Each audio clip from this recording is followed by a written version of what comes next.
पवन सिंह के गाना मचाया धमाल। दोस्तों आपको बता दें कि DRS म्यूजिक से रिलीज किया गया सॉन्ग हरी हरी ओढ़नी यूट्यूब पे बवाल मचा रखा है।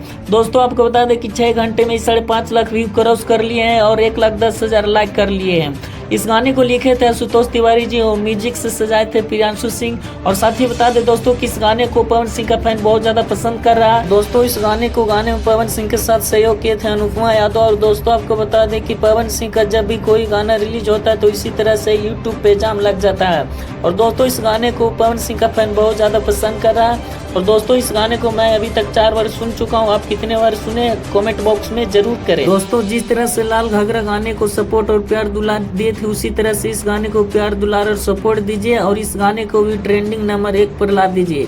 और दोस्तों आपको इस वीडियो के माध्यम से जो भी न्यूज अच्छा लगा है तो प्लीज मेरे वीडियो को लाइक करके चैनल को सब्सक्राइब कर दीजिए, क्योंकि इस चैनल पे इसी तरह से लेटेस्ट न्यूज लाते रहते